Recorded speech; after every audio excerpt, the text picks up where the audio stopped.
141. Damar tertegun sejenak, dan kemudian teringat hari ketika dia bertemu dengan Vivi di dalam bar.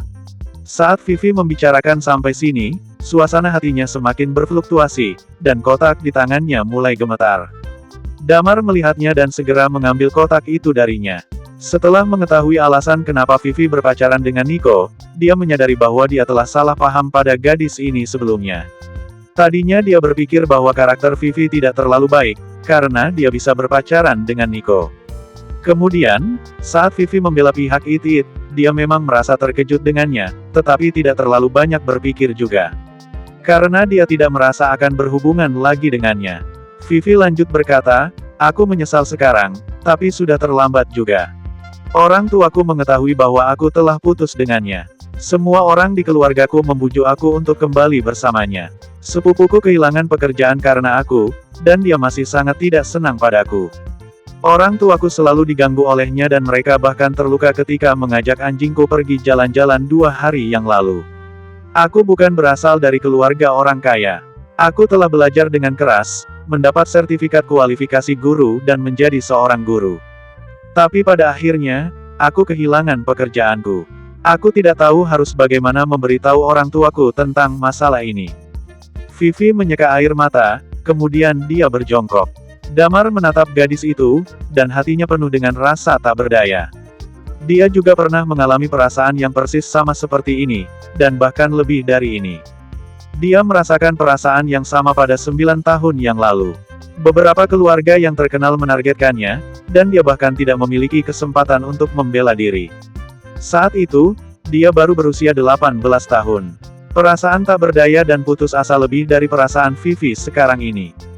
Damar melihat pada gadis yang berjongkok itu dan dia menyentuh hidungnya dengan pelan. Mungkin memang takdir untuk mereka bertemu lagi. Baginya, membantu Vivi bukanlah sebuah masalah yang besar. Vivi berjongkok sejenak, kemudian dia berdiri kembali. Walaupun gadis ini tidak berdandan, tapi dia masih terlihat sangat cantik. Dia menyeka air matanya sekali lagi, menatap pria di sebelahnya dan berkata, "Damar, kamu. Bisakah kamu mengantarku pulang? Aku takut Nico menggangguku lagi.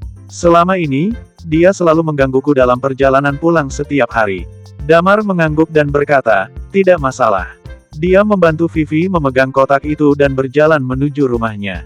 Vivi tidak tinggal bersama orang tuanya. Rumah orang tuanya terlalu jauh dari sekolah, jadi dia menyewa rumah di dekat sekolah. Tidak lama kemudian, Damar dan Vivi tiba di gerbang kompleks. "Apa kamu boleh mengantarku sampai depan rumah? Aku takut dia akan menghalangiku di depan rumah," kata Vivi dengan ragu-ragu. "Oke," Damar mengangguk. Sepanjang jalan, mereka tidak bertemu dengan Nico. Sampai mereka tiba di gedung tempat Vivi, Damar baru menyadari keberadaan Nico. Pria itu dan beberapa temannya sedang duduk di kursi depan gedung.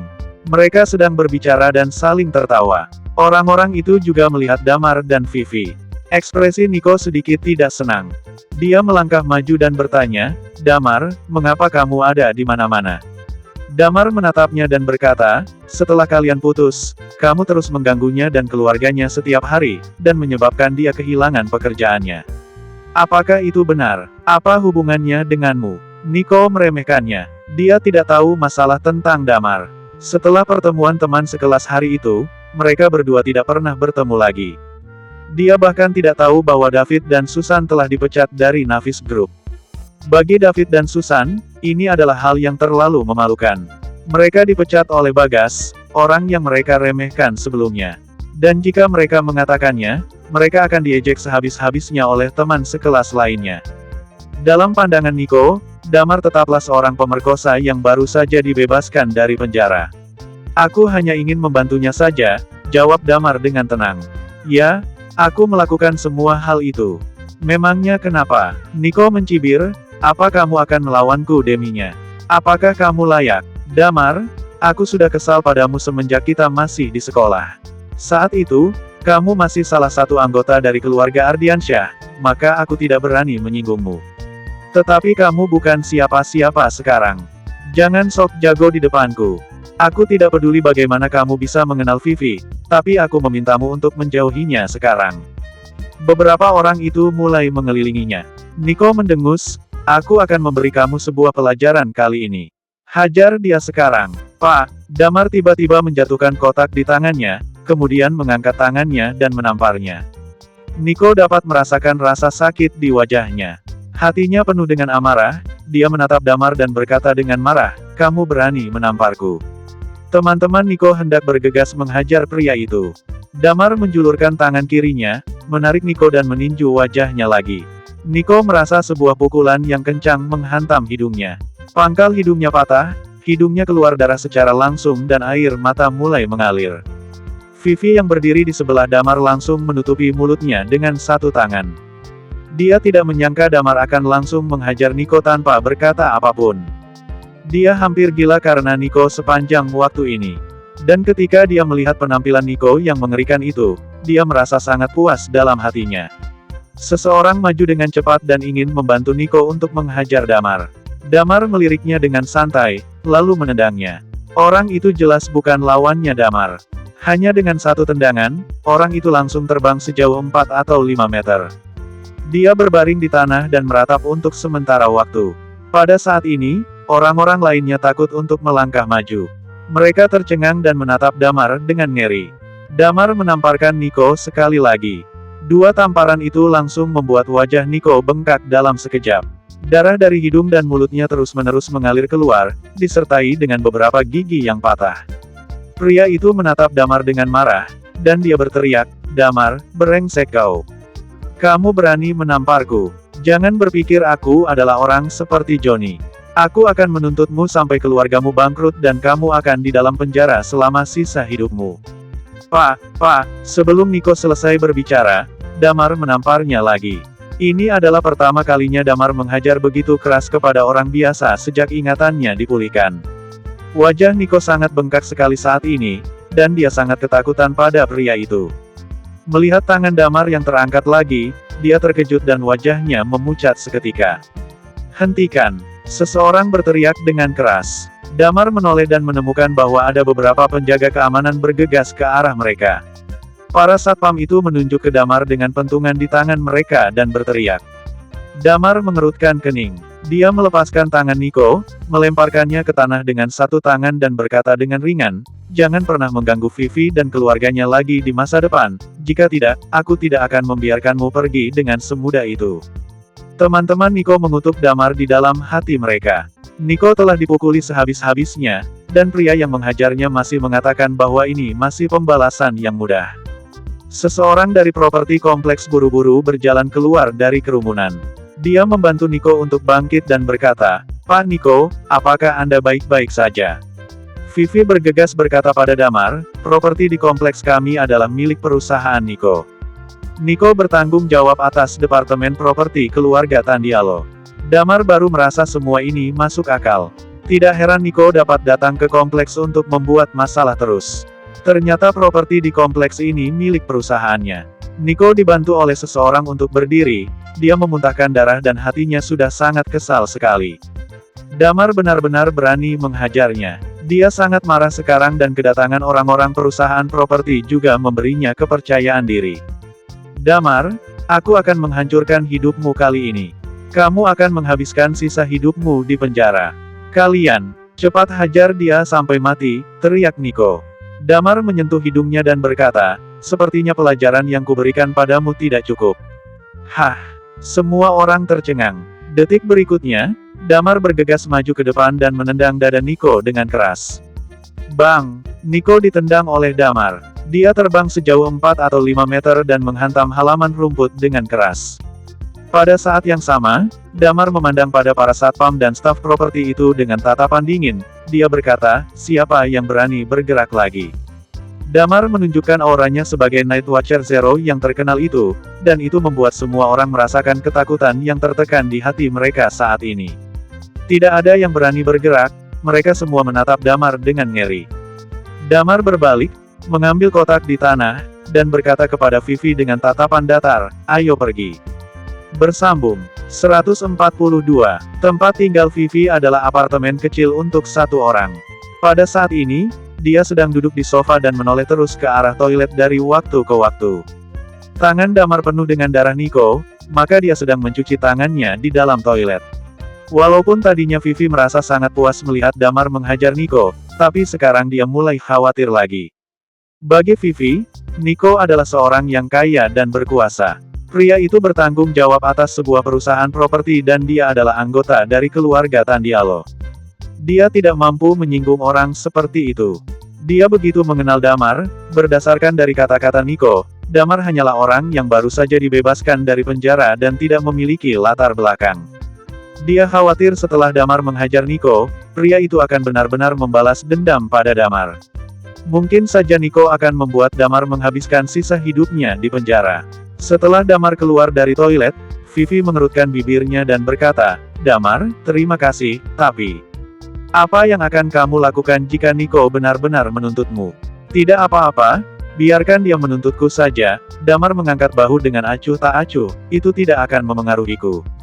Selama keluargamu bersedia bersaksi bahwa dia yang mengganggu kalian duluan, aku tidak akan kenapa-kenapa."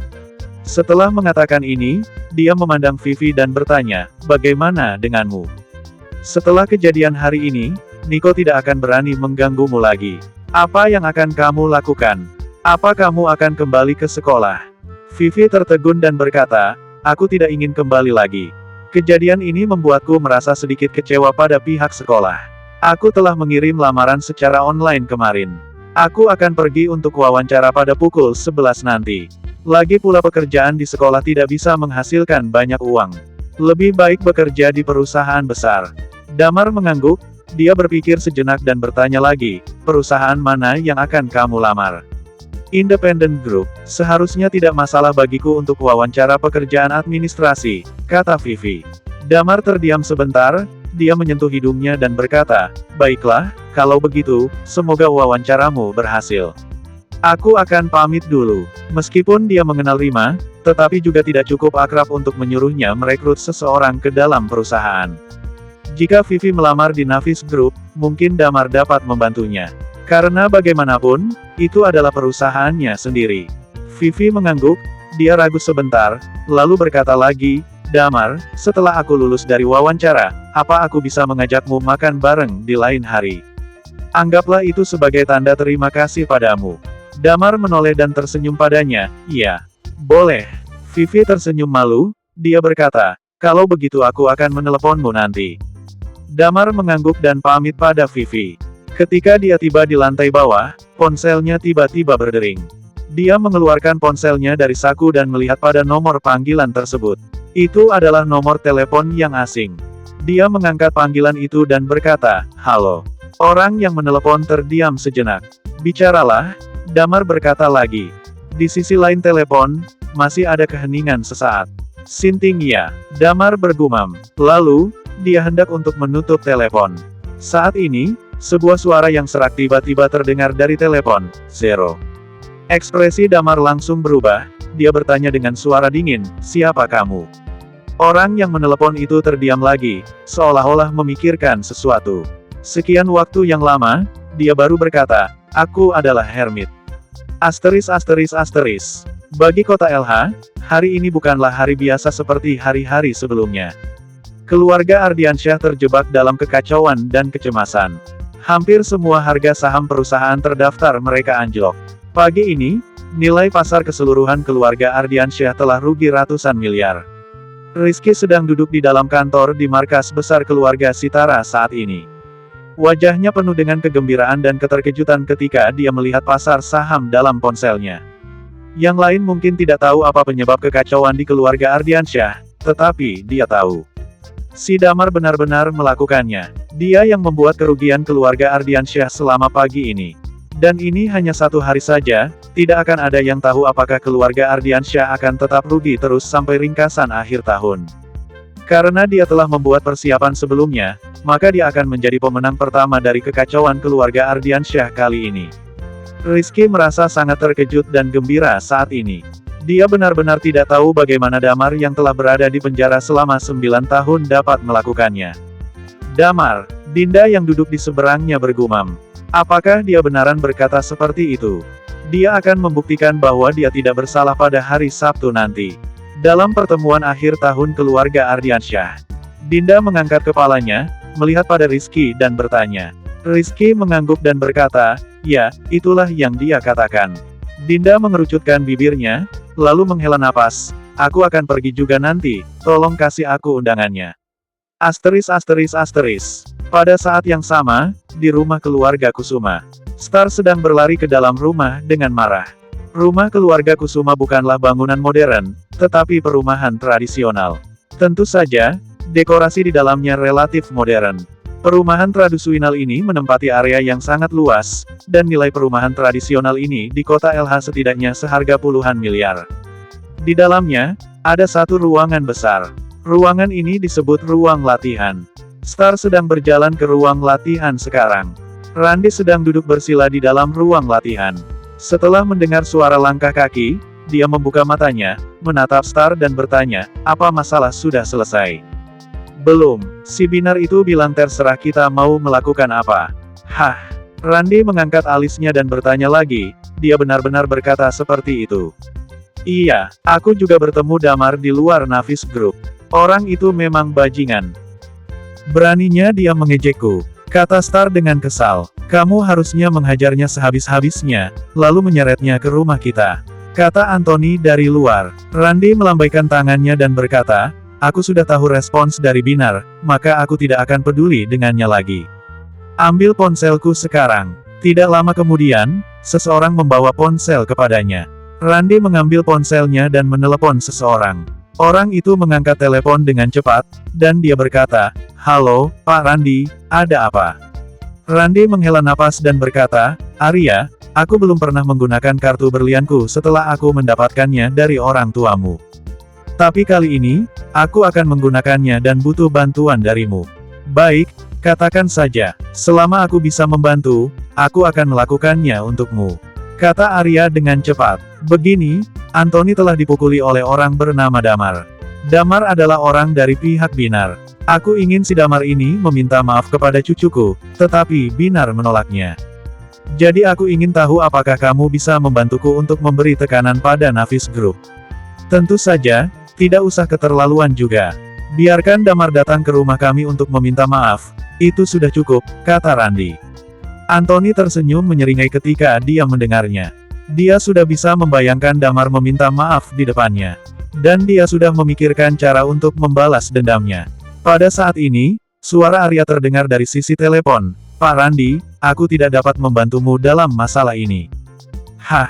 Randy mengerutkan kening, kenapa? Aku tidak dapat mengungkapkan alasan spesifiknya, tetapi aku benar-benar tidak bisa membantu masalah ini, kata Arya. Star dan Anthony juga mendengar kata-kata Arya itu, dan mereka berdua berdiri di tempat dengan linglung. Asteris.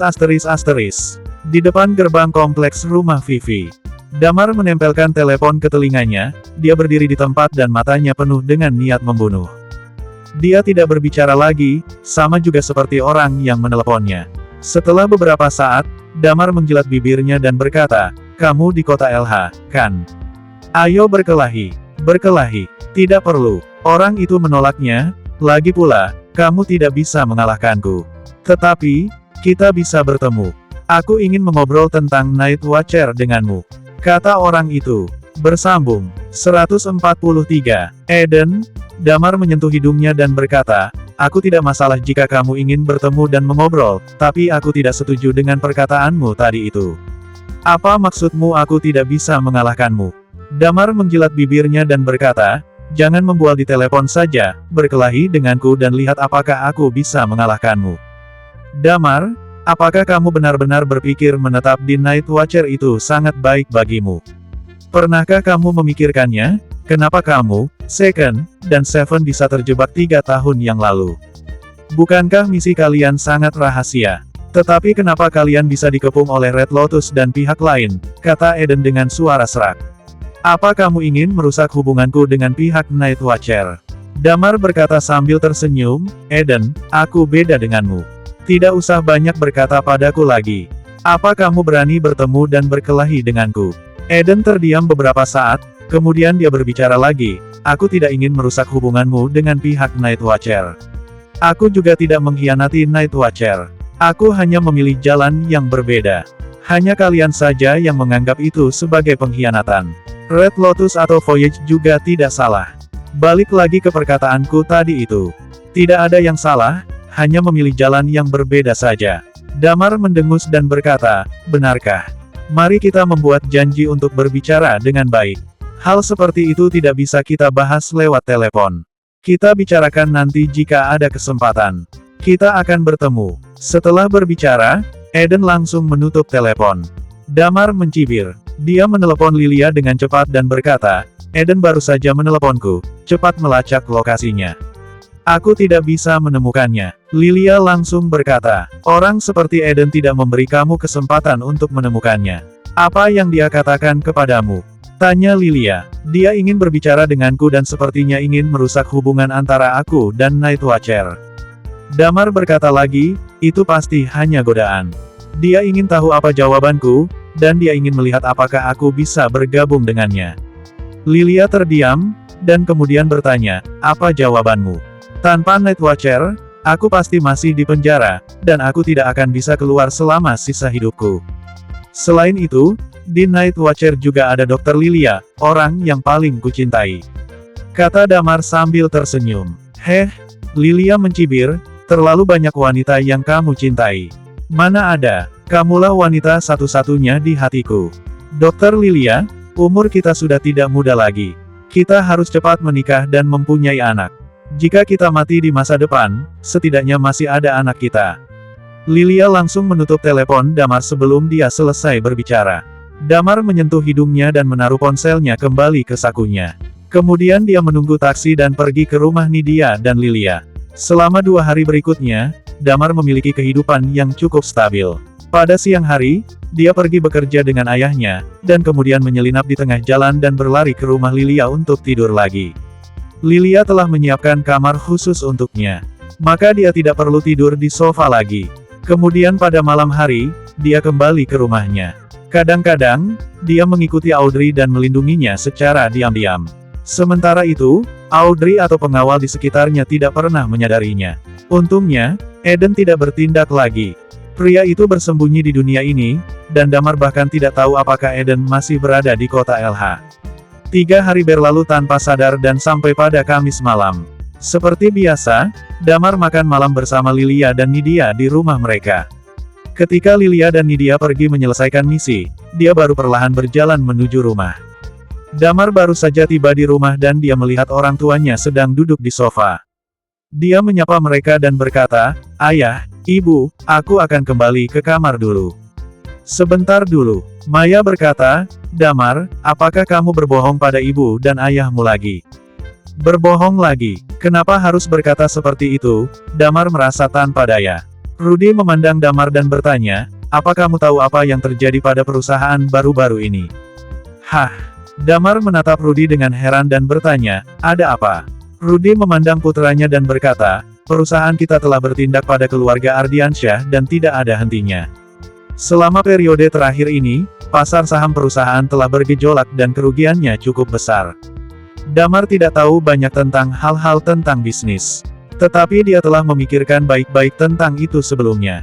Begitu dia mulai menargetkan keluarga Ardiansyah, Navis Group secara alami akan terpengaruh juga. Sikap Damar masih acuh tak acuh dengan masalah ini. Dia tidak menganggap uang terlalu penting juga. Ada 3 pemegang saham di Navis Group, yaitu dia, Lilia, dan Thalia. Dia mengambil sebagian besar saham itu, maka Lilia dan Thalia juga tidak peduli dengan keputusan Damar ini. Oh, yang ayah maksud itu tentang perusahaan kita menargetkan keluarga Ardiansyah itu. Aku tahu tentang itu, Damar menyentuh hidungnya dan berkata. Rudy menghela napas dan berkata, perusahaan kita tidak akan melakukan ini pada keluarga Ardiansyah tanpa alasan. Ini akan menyebabkan kerugian besar bagi perusahaan. Damar, jujur pada ayah, apakah kamu yang meminta Pak Binar untuk melakukannya? Damar tertegun sejenak dan berkata, bukan aku. Mungkin saja Pak Binar sudah lama tidak senang dengan keluarga Ardiansyah, jadi dia melakukannya. Rudy mengertakkan gigi dan berkata, Damar, ayah tahu bahwa kamu dan Pak Binar memiliki hubungan yang baik. Pak Binar telah membantu kami sebelumnya. Pada saat paling kritis, dialah yang mengajakku untuk bekerja di perusahaannya. Setelah kamu kembali, dia juga membiarkan Lily bekerja di perusahaan. Keluarga Ardiansyah tidak segampang itu dikalahkan, Navis Group mungkin akan bangkrut nanti. Kamu tidak bisa membiarkan Pak Binar membuat pengorbanan yang begitu besar hanya karena ingin membalas dendam pada keluarga Ardiansyah, kata Rudi. Ternyata ayahnya mengkhawatirkan hal ini. Damar menatap ayahnya dan terdiam sebentar. Damar memegang hidungnya, "Ayah, aku tidak tahu banyak tentang ini. Ini mungkin salah satu rencana dari Pak Binar.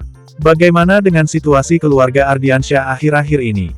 Apakah kerugiannya besar?" Kerugiannya cukup besar. Total nilai pasar dari semua perusahaan yang terdaftar atas nama keluarga Ardiansyah telah berkurang hampir 1/5, dengan kerugian hampir ratusan triliun.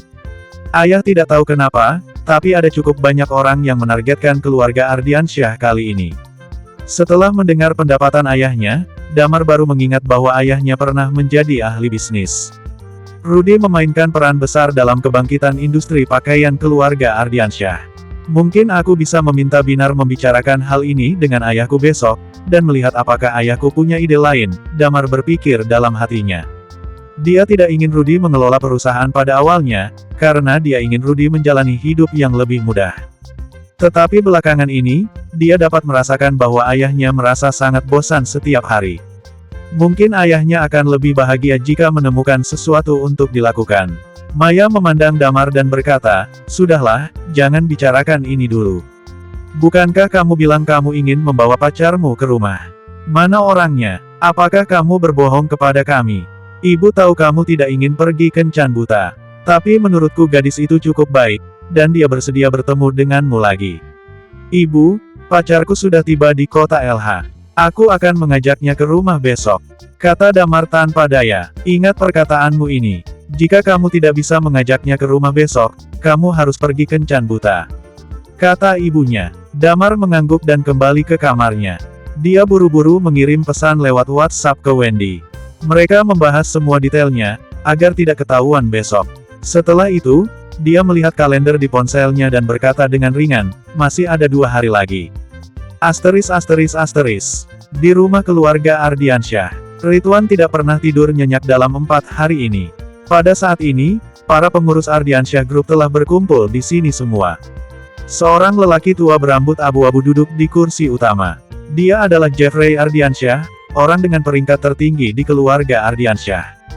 Jeffrey berusia lebih dari 80 tahun, tetapi sebagai orang kaya, dia dibesarkan dengan sangat baik. Dia masih terlihat sehat, dia terlihat seperti baru berusia 60-an. Dia duduk di kursinya dengan aura keagungan. Ridwan sedang duduk di sebelah Jeffrey, dan masih ada 2 orang pria yang duduk di sebelahnya juga. 3 orang itu adalah kepala garis keturunan keluarga Ardiansyah, dan mereka juga merupakan pemegang saham terbesar di industri keluarga Ardiansyah. Selain itu, ada banyak pria parubaya di ruangan itu. Pada tempat duduk paling ujung adalah generasi ketiga dari keluarga Ardiansyah, yaitu Raden, Hans, Angga, dan yang lainnya. "Oke, mari kita mulai," Jeffrey berkata. "Ridwan, pertama-tama katakan padaku apa yang terjadi kali ini." Bersambung 144. Ridwan terlihat pucat, dan ada kantung mata hitam di wajahnya. Sebagai penguasa seluruh bisnis keluarga Ardiansyah, dia hampir tidak tidur selama 4 hari ini, dan badannya sangat lelah saat ini. Dia berusaha keras bernegosiasi dengan berbagai keluarga, dan berdiskusi tentang tindakan balasannya. Namun pihak beberapa keluarga yang lain sangat teguh, dan tidak ada yang mau mengalah. Tidak peduli seberapa keras dia mencoba, dia tetap tidak bisa menghentikan pasar saham keluarga Ardiansyah yang menurun gratis. Ridwan mendengar Jeffrey memanggil namanya saat ini, dia menghela napas, melirik orang lain dan berkata, "Kalian sepertinya sudah tahu semua.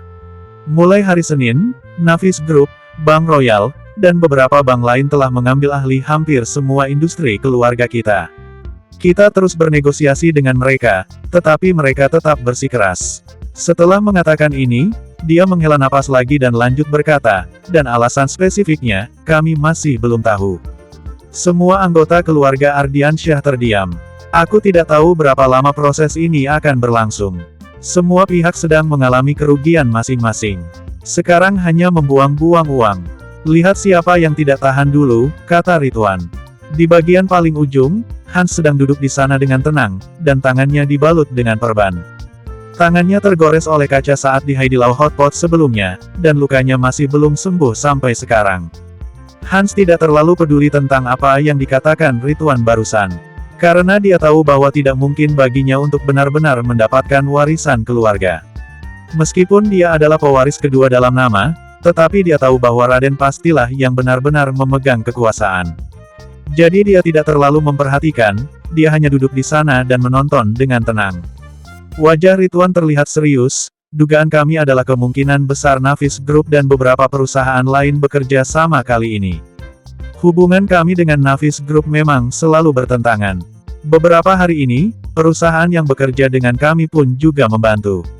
Apa Binar sudah gila? Seseorang yang duduk di sebelah kiri Ridwan berkata sambil mengerutkan kening, ini sama sekali tidak menguntungkan Navis Group juga, dan saham mereka pun terus menurun. Aku sungguh tidak mengerti apa pikirannya, Ridwan lanjut berkata lagi, tapi aku mungkin tahu alasannya apa. Ya, semua orang menoleh ke arahnya seketika. Ridwan berbicara pada mereka, aku tahu, ini mungkin tidak mungkin terjadi. Tetapi aku tidak tahan untuk berpikir demikian, ini berhubungan dengan masalah pemecatan Rudy. Sekarang Rudy bekerja di sana, tepat setelah Binar mulai menguasai Navis Group. Dan Damar telah balik ke kota LH setelah 9 tahun. Dia pun bekerja untuk Navis Group. Dia merenung sebentar saat ini, lalu berkata lagi, jadi aku mencurigai bahwa masalah ini pasti berhubungan dengan Rudy dan anaknya, Damar. Bagaimana mungkin itu bisa terjadi? Seseorang mengolok-olok dari samping, kami semua cukup tahu tentang bapak dan anak itu. Kerjaan Rudy memang cukup bagus pada awalnya, tetapi hanya ini saja. Kami sudah tahu latar belakangnya. Dan Damar, dia telah dipenjara selama 9 tahun, mungkin dia bisa masuk ke Navis Group karena koneksi ayahnya. Bagaimana mungkin Binar akan membahayakan perusahaannya hanya untuk bapak dan anak ini? Ya, benar, ujar seseorang. Lalu, orang itu berkata lagi, dan Binar juga tidak berhak, dia sepertinya tidak ada saham dalam Navis Group. Ini hanya dugaan kami saja, dan belum terbukti kebenarannya. Aku tidak bisa memikirkan alasan lain kenapa Binar memusuhi kami, kata Ridwan. Lalu bagaimana dengan Bank Royal? Tanya seseorang. Kami tidak menemukan informasi tentang pihak ini, Ridwan berkata, setelah masalah ini terjadi. Kami sudah menghubungi Arya, tetapi dia sama sekali tidak peduli. Kemarin kami mencari ketua keluarga Kusuma, dan meminta akses kartu berliannya supaya bisa menghentikan permusuhan dari Bank Royal, tetapi Bank Royal tetap menolaknya. Tidak ada kabar baik sama sekali dari Ridwan. Semakin lama dia mengatakannya, semakin kacau hati orang-orang di sini. Mereka adalah sekeluarga, maka mereka akan terpengaruh jika keluarga Ardiansyah bangkrut. Pada saat ini, Jeffrey menghelakan napas, inilah bagaimana hal terjadi, sekarang kita menurunkan harga seperti mereka, dan menyerahkan proyek-proyek yang tidak terlalu utama. Hal yang terpenting adalah menjaga diri kita tetap aman, maka kita harus menjual proyek-proyek itu. Jika kita terus melawan, akibatnya pasti akan kalah dua-duanya. Binar yang sekarang sama seperti anjing gila, dan dia tidak peduli apapun lagi. Jadi, sekarang mari kita memberi suara. Semua orang merenungkan tindakan selanjutnya saat ini, kebanyakan dari mereka memilih untuk mengalah, dan menyerahkan proyek-proyek yang tidak penting. Baik, semuanya sudah setuju, Ridwan merasa sedikit lega dan berkata, hal yang kedua, yaitu, apakah kita akan tetap mengadakan rapat akhir tahun? Karena undangan-undangan sudah diberikan. Tentu saja harus tetap diadakan, Jeffrey memandang semua dengan tenang, ini berpengaruh terhadap reputasi keluarga Ardiansyah. Dan kita harus membuktikan kepada orang-orang yang ada di kota LH bahwa keluarga kita tidak akan goyang karena masalah ini. Asteris. 1 hari telah berlalu. Sekarang adalah hari Jumat pukul 6 sore. Damar sedang berdiri di depan rumah Clara dan menunggu Wendy. Dia harus memperkenalkan Wendy kepada orang tuanya terlebih dahulu. Tidak lama kemudian, Damar melihat Wendy menghampiri dari jauh. Setelah memperhatikannya, Damar tertegun sebentar. Wendy jelas telah dandan dengan teliti, biasanya dia tidak pernah memakai riasan. Namun hari ini dia mengenakan riasan ringan, wajah indahnya tidak ada kekurangan. Dia memakai gaun yang sepanjang lutut, dan memperlihatkan betisnya. Dia memegang sebuah tas dan 2 buah kotak kecil. Setelah menyadari keberadaan Damar, dia tersenyum ringan, lalu berjalan menuju Damar dan berputar di depannya, bagaimana penampilanku? Cantik, bukan? Damar diam-diam menelan ludah, memang sangat cantik, nanti kamu jangan sampai ketahuan. Tenang saja, Wendy memberikan kedua kotak itu kepadanya, lalu dia menggandeng tangannya Damar dan berkata, "Ayo, mari kita pergi menemui ayah dan ibu." Astaga, cepat sekali dia masuk dalam karakter, Damar merasa tanpa daya. Dia memperhatikan kotak-kotak kayu di tangannya lalu bertanya, "Apa isi dalamnya?" "Ini tentunya adalah kado untuk orang tuamu, aku memberi sebuah kalung untuk ibumu, dan sebuah jam tangan untuk ayahmu."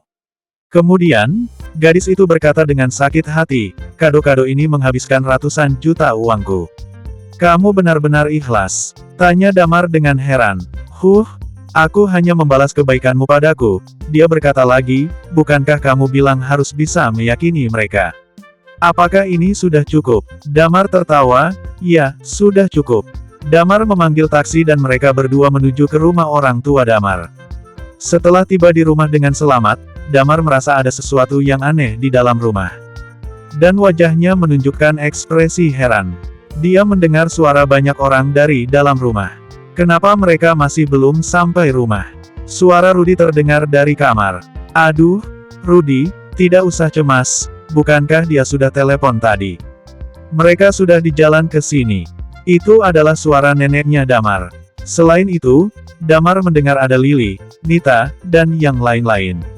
Sepertinya ada 7 atau 8 orang di rumah. Dia sudah hampir gila. Tadinya dia hanya ingin memperkenalkan Wendy kepada orang tuanya saja. Dia tidak menyangka orang tuanya akan mengundang banyak kerabatnya juga. "Ada apa? Bahkan aku tidak malu-malu, masa kamu merasa malu?" Wendy bertanya ketika melihat Damar berhenti berjalan. Damar menoleh ke arah Wendy dan berkata dengan pasrah, "Aduh, sepertinya banyak tamu yang datang ke rumah." Wendy mengerutkan bibir lalu berkata, "Terus kenapa? Memangnya aku tidak boleh dilihat orang? Kita masuk dengan tenang saja." Wendy mulai menyiapkan dirinya, dia mengubah auranya yang lucu menjadi anggun. Damar langsung tertegun. Pertama kali dia bertemu dengan gadis ini, dia tidak banyak bicara dan sangat kalem.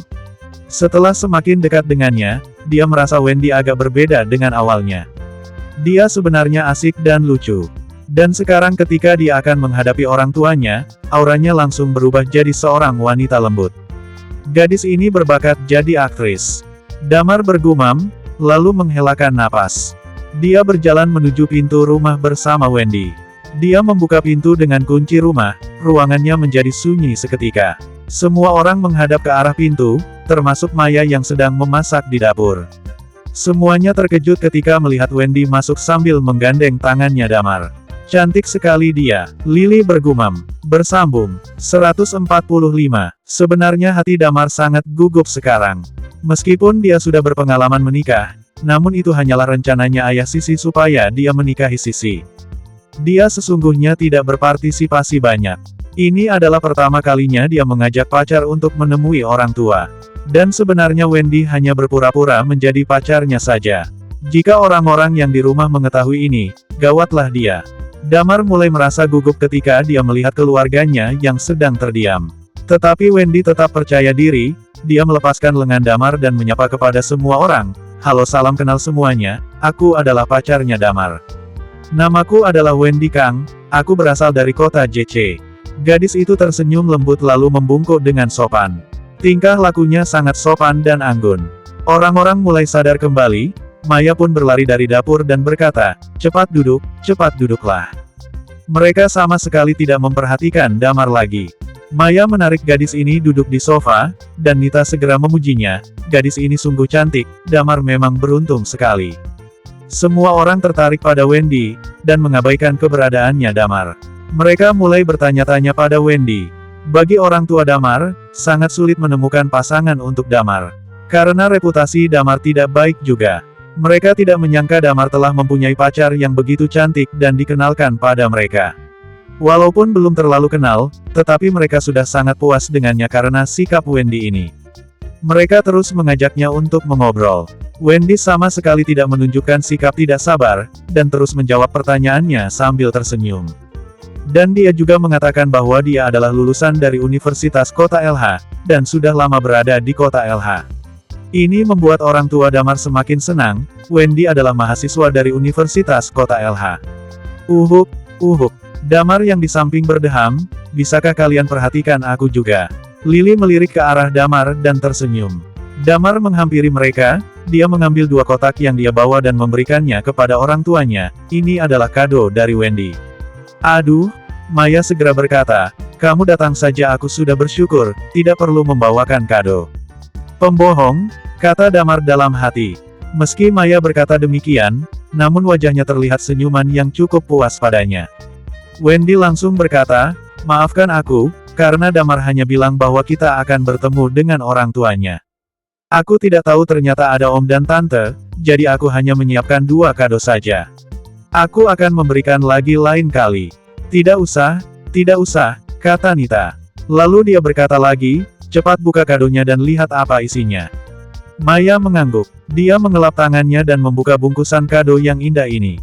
Setelah dibuka, ternyata itu adalah sebuah kalung yang berwarna putih. Berlian yang di atasnya berkilau terang. Benda ini pasti tidak murah. Aduh, kado ini terlalu mahal, kata Maya dengan cemas. Tidak apa-apa, Wendy cukup kaya. Bu, tidak usah khawatir dan terimalah, kata Damar sambil tertawa. Pada saat ini, Rudy telah membuka kado dari Wendy juga. Dan isinya adalah sebuah jam tangan emas.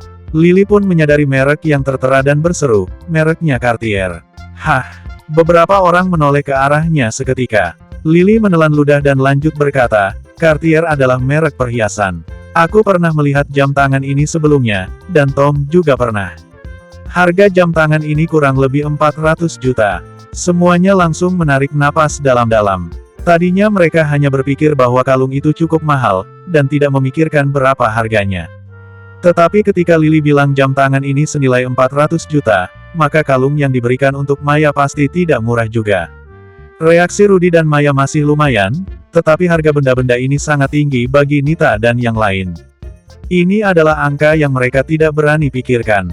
Rudy membungkus kadonya kembali dengan cepat, ini sungguh terlalu mahal. Wendy tersenyum, Om, Tante, ini adalah kado dari aku.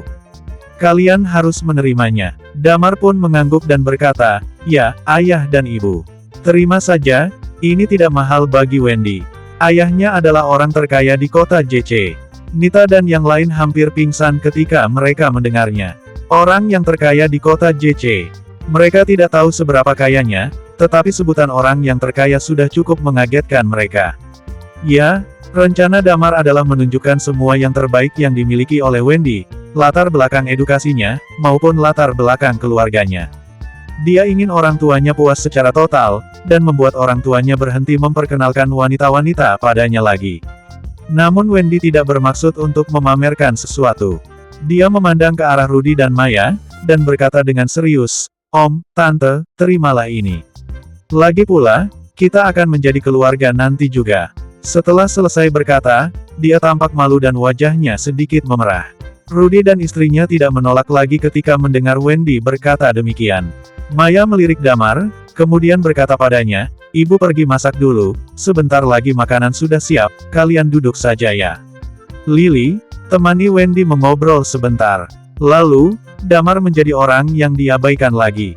Neneknya menggandeng tangan Wendy, dia tampak puas padanya. Dan orang-orang yang lain terus bertanya padanya dengan penasaran. Saudara-saudaranya Damar menanyakan bagaimana mereka bertemu, dan berapa lama mereka berpacaran. Damar dan Wendy sudah berdiskusi tentang ini sebelumnya, supaya tidak ketahuan. Dan Wendy menjawab pertanyaan demikian dengan lancar. Melihat Wendy menjawab dengan baik, semuanya merasa puas. Damar juga menghela napas secara diam-diam. Sepertinya rencananya berhasil. Dia mengharapkan waktu bisa berlalu dengan cepat.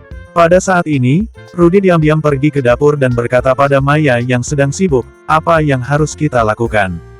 Anak ini memberikan kado yang begitu berharga, dan hadiah dari kita sama sekali tidak bisa dibandingkan dengannya.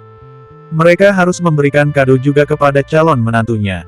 Dan mereka telah menyiapkan sebuah kalung senilai 40 juta, dan hendak memberikan angpau juga. Bagi keluarga yang biasa, ini sudah lumayan banyak. Tetapi mereka tidak berharap bahwa Wendy akan memberi kado yang begitu mahal. Ini membuatnya merasa bingung. Maya berpikir sejenak dan bertanya pada suaminya, sepertinya hubungan mereka sangat akrab, Wendy juga berencana menikahi Damar. Apa kita memberikan benda dari ibu kepadanya? Jangan dulu, benda itu hanya diberikan kepada menantu kita, dan mereka belum menikah. Mungkin mereka akrab saat ini, bagaimana kalau mereka putus nanti? Kata Rudy. Kemudian, pasangan suami istri ini merasa sedikit kesusahan. Saat makan bersama, keluarga ini tampak sangat damai. Setelah makan, Maya mengajak Wendy mengobrol lagi. Mereka sangat suka pada gadis ini. Melihat situasinya sudah aman, Damar menghela napas lega. Kemudian dia kembali ke kamarnya, dan mengeluarkan kado yang sudah dia siapkan. Kado itu adalah sebuah kalung yang bernama Desert Star. Wendy telah membantunya sangat banyak, maka dia tidak akan pelit juga. Dia tidak terlalu mementingkan uang, dia rela membeli Desert Star yang begitu mahal. Baru saja dia mengeluarkannya, pintu kamarnya telah dibuka. Lalu, Wendy meliriknya dan masuk ke dalam kamar. Bagaimana penampilanku tadi? Apa kamu cukup puas? Wendy langsung duduk di atas ranjang, dan berkata sambil tersenyum. Aku sangat puas. Damar tersenyum juga lalu bertanya, mereka membiarkan kamu masuk? Ya, Wendy mengangguk. Ngomong-ngomong, bagaimana kamu berterima kasih padaku? Damar tertawa dan menjawab, aku sudah menyiapkan kado untukmu dari awal, nih kadonya. Kemudian, dia memberikan kado yang ada di tangannya kepada Wendy. Benaran ada kado untukku. Wendy terkejut, kemudian mengambil kotak tersebut. Dia lekas membuka kado ini. Detik berikutnya, dia melihat sebuah kalung yang bersinar dalam kotak. Wendy tercengang, dia bertanya, apa ini adalah Desert Star? Kamu tahu berlian ini? Aku pernah melihat ini di TV, Wendy berkata. Aku dengar dari Kak Clara, berlian ini telah didapatkan Pak Binar saat lelang. Ya, dan Pak Binar memberikannya untukku kemudian, jawab Damar. Apa kamu suka dengan ini? Wendy menjadi bingung saat ini, dia memandang Damar dengan terkejut. Kamu ingin memberikan berlian ini untukku? Bersambung. Terima kasih.